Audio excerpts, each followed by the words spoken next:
welcome to Living for You, the YouTube channel. I am Dr. Larry Smith. I'm a certified life and spiritual coach, amongst other certifications, degrees, and whatever. Thank you for coming. Those of you who continually come, I want to say thank you for coming once again. And those of you who are new, once again, like I said, I am Dr. Larry Smith. My business is Live for You Coaching, where I help people go through their things and help them process their trauma in a healthy way. My specialization is really between African American males between the ages of 18 and 40. I help them deal with a specific trauma, and I help them grow through it to move to live more present.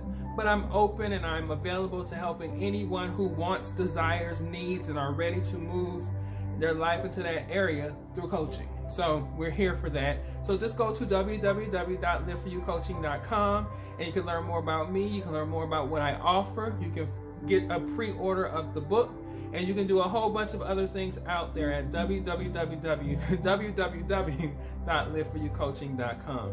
So welcome. Now you guys know me being a life coach, I have a specific perspective on many different issues. I think a lot of people have the misconception of entertainers, they have the misconception of teachers, they have the misconception of life coaches, spiritual coaches, religious leaders, and a whole bunch of other people. They assume that because we're engaged in working on ourselves for the better, or because we're engaged in leadership roles, or we're engaged in certain professions that put us at a certain place, that we shouldn't have an opinion or even a discussion about what goes on around us. And that couldn't be far from the truth, because for all of us, our family, our friends, and even ourselves, we are affected by what goes on around us. And so just as anybody else in any other profession, we have opinions, thoughts, and concerns about what goes on in the world around us. So today, I wanted to talk about something. So it's a little political, but you guys know, if you're familiar with this channel, you know I cover the gambit from the political to the comical, from the entertainment to the deep, to the religious and spiritual, to the fun and entertaining, as I said before. So I wanted to talk about politics today because I wanted to draw attention and a conversation about the impeachment acquittal in the impeachment trial of former President Donald Trump. Now, I'll say it from the jump. I voted Democratic in the last few elections, but I consider myself a political independent. And the reason why I consider myself a political independent is because I felt throughout the last few years, maybe even decades or so, that either party, it didn't matter as long as their agenda took care of the needs of me and people like me. What do I mean when I say the needs of me and people like me? Well, I'm talking about people of the African American race, or of the African diaspora, of those who connect to that history and to that heritage. For those of you who don't know, I am a Pan-Africanist. I do believe in the peace and the well-being of African descended people all over. Now, that doesn't mean that I don't believe in the peace and well-being of other groups. That just means that a passion of mine, a study of mine, my academic life, as well as my social life, is engaging my community. And that's the same for any other person in their community. You want to see those who look like you, those who are around you most of the time. Hopefully, you want to see them thrive. And it's no different with me. And so when I vote with the interest of whichever party's going to have the best for people who look like me, my group, my people. And I know people might say, well, that's interesting because this party has this and this party did this, and in the past they did that, and in the present they do this. Yes. And so that's why it's vitally important for me to be a selective voter, and it's vitally important for me to be an informed voter. Just like I think it's vitally important for everybody to be informed voters. But I take a high notice of that because I know the ramifications of it.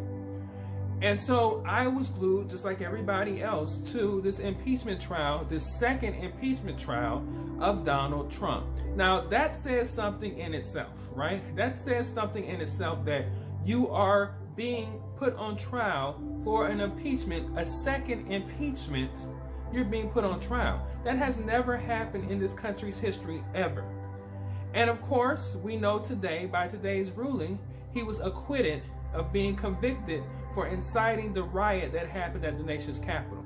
If you guys want to know my thoughts about that specific incident, you can actually go. There's a video that you can go and view.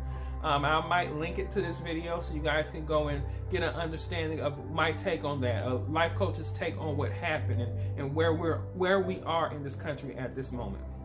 So anyway, so the clear, obvious thing was that through his rhetoric, through things he was tweeting and saying and putting out there, Donald Trump incited that riot. Donald Trump is a causation of that riot. Not saying Donald Trump is the only cause.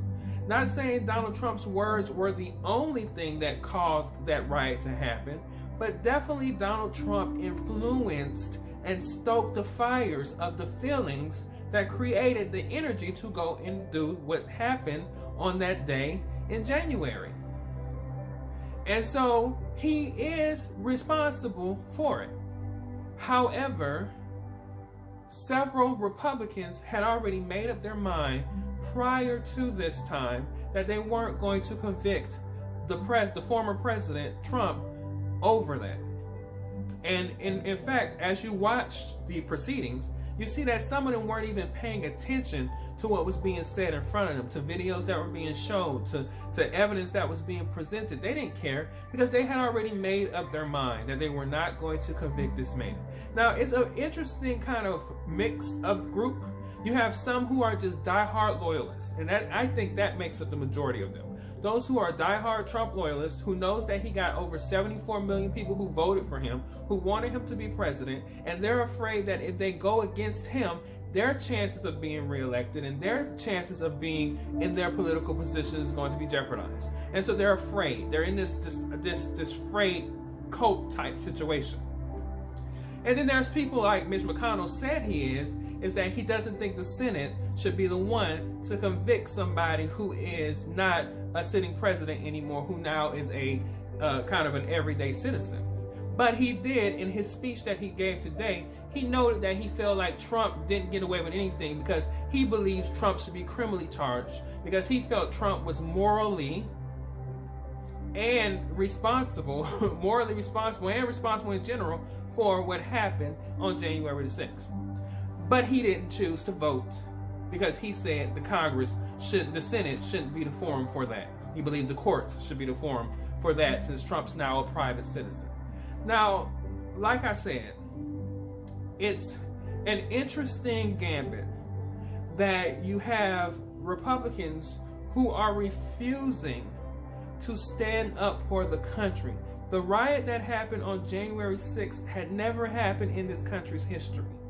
This riot that happened on January 6th that took over the Capitol, that never happened since 1812. And it was from someone who was an opponent to the United States, not actual citizens who were just upset at the outcome of an election, right? They were just upset. They were just angry. They didn't like nor want to accept the outcome of the election. And so they rioted, they raided the Capitol, jeopardized the lives of senators and congressmen. They jeopardized the lives of aides. People were killed. People died. Police officers were beaten. All in the name of, I don't want to accept the outcome of this election. And I think the numbers were like 42, I want to say, Republicans who decided that Trump wasn't going to be held accountable. Now, here's where this comes into the deeper level from a life coach. One of the things that life coaches believe, and we're all pretty much on the same page, is this taking accountability for things.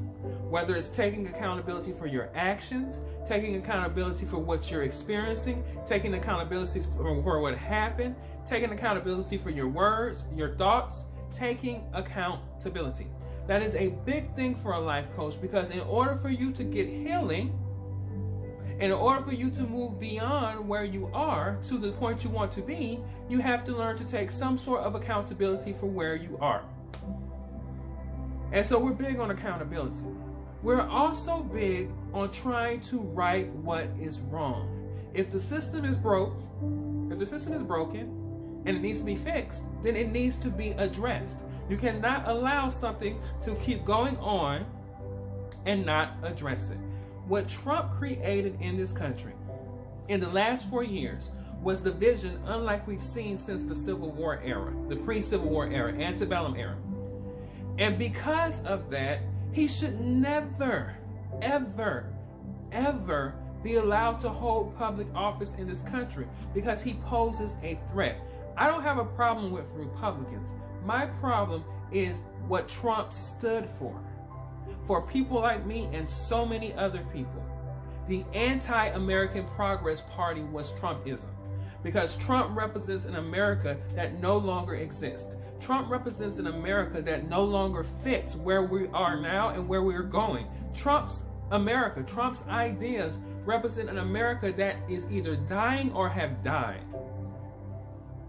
Not progress, but it's a regression to where we were. It's built on fear, typically white male fear, or should I say white heterosexual male fear, fragile masculinity, and racism.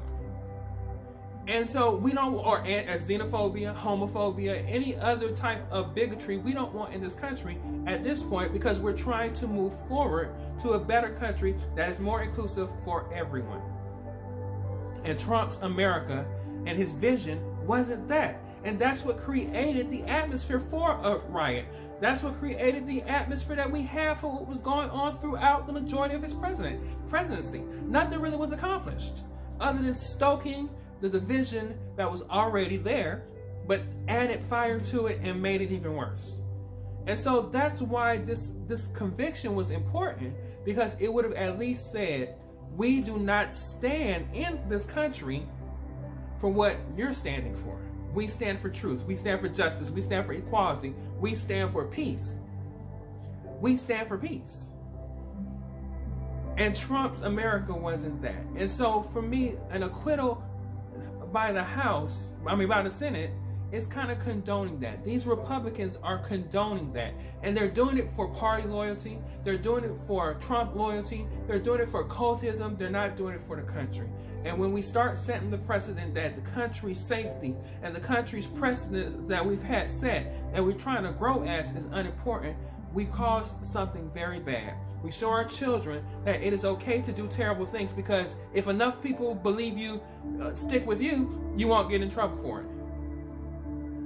It's okay to say things to people and about people that are mean-spirited and that are hurtful, because if enough people stand with you, then you're going to win.